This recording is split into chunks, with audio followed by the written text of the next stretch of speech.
Support for this podcast is brought to you by the Wyoming Humanities. We take a closer look at our human experiences and use stories to explore culture, history, and contemporary issues. You can find us on thinkwhy.org.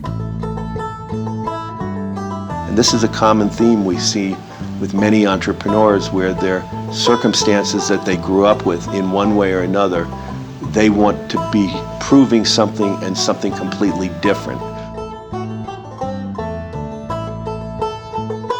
Hello, I'm Emmy DeGrappa. This is What's Your Why?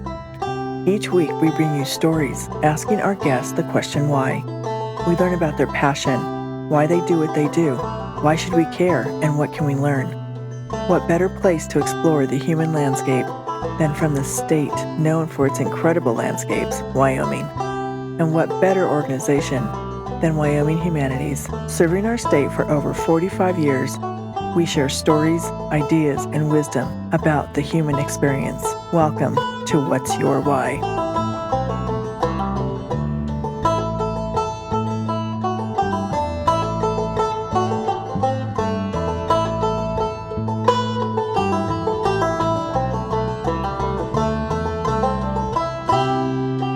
Today, we are talking to Michael Sonnenfeldt. He is an entrepreneur, and he is also the author of Think Bigger. Welcome, Michael. Thank you. Thanks for talking to me today. This is about your story. Where did you grow up? I grew up first in New Jersey, but then in Boston, and finally, when I was in fourth grade, moved to the suburbs of Long Island outside of New York, and I consider myself a New York resident. And where did you go to school? I went to the University of Michigan and promptly dropped out after 6 weeks in 1972. And then I worked for a couple years and went to MIT, both undergraduate and graduate. Oh, okay, excellent. In the business school. In the business school, Yep. Okay. And how did you get interested in entrepreneurship? Because that's what it mainly says about you. Right. The book that I've just written, Think Bigger, and 39 Other Winning Strategies from Successful Entrepreneurs, was written in part to answer that question. I wanted to know what makes entrepreneurs tick. And so I interviewed 25 different entrepreneurs who are amazingly successful, but in a totally wide range of activities in the economy. And I wanted to see if there were any common themes. The book came out of an organization that I founded 20 years ago called Tiger 21, which is the largest network of high net worth, first generation wealth creators, mostly entrepreneurs. And today we have 600 entrepreneurs. So we have a laboratory of entrepreneurship. And the reason I'm answering your question this way, in my case, I had a father who was an extraordinary person, chief interpreter of the Nuremberg trials at age 23. He was a German refugee who had made his way through a long journey to the United States, enlisted, was a private in the army, and then became chief interpreter by these weird circumstances. He was Hermann Goering's personal interpreter, and the irony of this Jewish refugee from Germany coming back to be Goering's interpreter obviously is quite amazing. But then he came home and became a world-famous engineer. I have the final 17 patents on color TV, which he invented at home. He was working for RCA, so it's not like today where if you're an inventor, you can make a lot of money. He was an employee of RCA, and they gave him all the tools he needed to be a great engineer. But with all of that, he was quite intolerant and inflexible, and that drove me to be, on the one hand, proud to be his son, but I would never want to work for somebody who reminded me of that kind of intolerance and inflexibility. And this is a common theme we see with many entrepreneurs, where their circumstances that they grew up with in one way or another, they want to be proving something and something completely different. And as I've spoken about this, it's amazing how many people have come up and said, I never connected those dots, but it's so true. Just one other thing about entrepreneurs, amazing amounts of ADD and ADHD, learning issues. And people say, why is that? And it turns out if you're very bright, but you have these issues, if you go to a corporation, it will play to your weaknesses. But if you can create an environment around you where you can hire and build a team that fills in the gaps and then allows your natural intelligence to come through, many entrepreneurs are creating their own world to allow their amazing ideas or energies to bloom fully. How does our public school system play into that? That's a whole different issue. I would say that one of our most critical challenges in America is our education system. In many regards, it's a national disgrace, in my opinion, because for whatever reason, there is not a national consensus that education is at the heart of the strength of a society. You know, in President Eisenhower's famous farewell speech, he talked about the strength of a society being a balance between military strength, financial strength, and its institutions. And within that third bucket of institutions has to be its education system, because we're in the 21st century and most of our jobs, there's an estimate that 46% of the jobs today are at risk to automation, computerization, artificial intelligence, and robotics. We've never had that kind of threat before, and the only way we're going to meet that challenge is by having kids educated for the 21st century. And frankly, we're not quite meeting that mark. Right, so a lot of kids who you call ADD or ADHD, they fall through the cracks and maybe become bored in school because they don't fit the exact learning model. Exactly.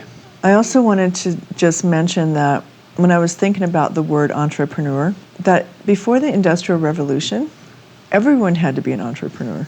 And you didn't go to work for a factory.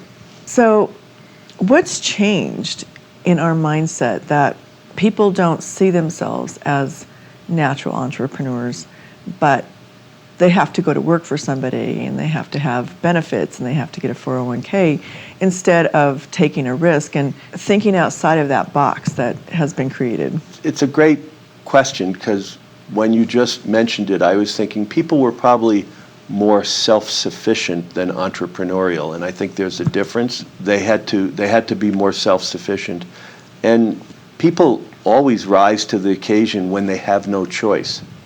But when they have a choice, people tend to, congregate in tribes, and not everybody in the tribe was self-sufficient. Perhaps the leader was. But I think today what we need to look at is how different the world was even from a decade or 2 decades ago. For entrepreneurs today, they have challenges that they've never had before. We live in a global world. So 30 years ago, if you were inventing equipment or, in a radio business or something, you would design it, manufacture it, and you'd have a fairly long period of time to sell that product. I recently resigned as the chairman of a solar lighting business, Carmana Technologies. I had put it together and had some success in Canada. And one of the companies that we deal with is a German company called Focus that manufactures little computers that are at the heart of certain solar systems. It's the brain that tells the battery to send the energy to the light, or the solar panel to charge the battery. And these are little computers. When we manufacture those computers in Germany, often within a week or two of it hitting the market, an exact identical clone is on the market in China on the Chinese websites. So the world of competition is completely different, because unless you can find unique ways to protect your property rights, very often there are places in the world that will steal them or misuse them. The other thing is scale. When I was starting out in business, if I could get 100 customers or 1,000 customers, that would be one thing. But if you were Mark Zuckerberg, you're saying, how do I get 2 billion customers? And when you're thinking about products and services, it's no longer hundreds of thousands or even millions, but it's now in the hundreds of millions and billions. When Apple comes out with a new phone, they're thinking about how many 100 million of those phones can we sell. So it's a completely different world today than it was just a few years ago. Wow, absolutely. What was your first business? My first business was when I was about 10 years old with my next door neighbor, selling laser plans, if you can believe it, on the back of Popular Mechanics magazine. That is great. What business story can you tell me that was a success or even a failure? Sure. When I was 17, I mentioned I had gone to the University of Michigan and then dropped out, and during the next year and a half, I worked for a warehousing company that my wife's father owned with his brother. And one of their facilities was a pier on the Hudson River on the New Jersey side, right across from where the World Trade Center was. And in those days I was meditating, and for lunch I would go out to the end of the pier and meditate on the lip right on the water. That was 1,000 feet out, because that's how long the pier was. Well, it turns out if you're 1,000 feet out, you're only 3,000 feet from the New York side. And Wall Street was bursting. And I looked to Wall Street and I said, all these new computer centers and investment firms were growing. And I looked back to the Jersey side, and it was all abandoned rail yards and old industrial buildings. And I had an idea to convert this building that I was working at into a office building with perhaps condominiums and hotels and so forth. It was an idea of a dreamer, so to speak. Well, 8 years later, I purchased that building with my partner. He was 57, I was 25 at the time. The building had been the largest building in the world when it was built in 1929, surpassed by the Pentagon a few years later. And once we started renovating it, it immediately became the largest commercial renovation in the country. And we were the leaders of what today is billions of dollars of real estate activity on the New Jersey shore right across from Manhattan. And we built that into quite extraordinary success. We sold it. Today there's a Hyatt Regency hotel on the pier and condominiums and many office buildings. About 20,000 people work in the complex. But we sold it when I was 30. So it was a pretty amazing period from when I was 25 to 30 to have the opportunity to be involved in something like that. Have you ever read the book Think and Grow Rich by Napoleon Hill? I have not. You have not? It just reminds me of some of the things you're talking about, and how he went around and interviewed all these great, successful entrepreneurs and what made them successful. Right. Yeah. Right. So anyway, what would you say in thinking about your age at 25 to 30 and how that was an amazing time? What would you say to young people right now in that age range, the millennials? What are they learning, and what advice would you give them?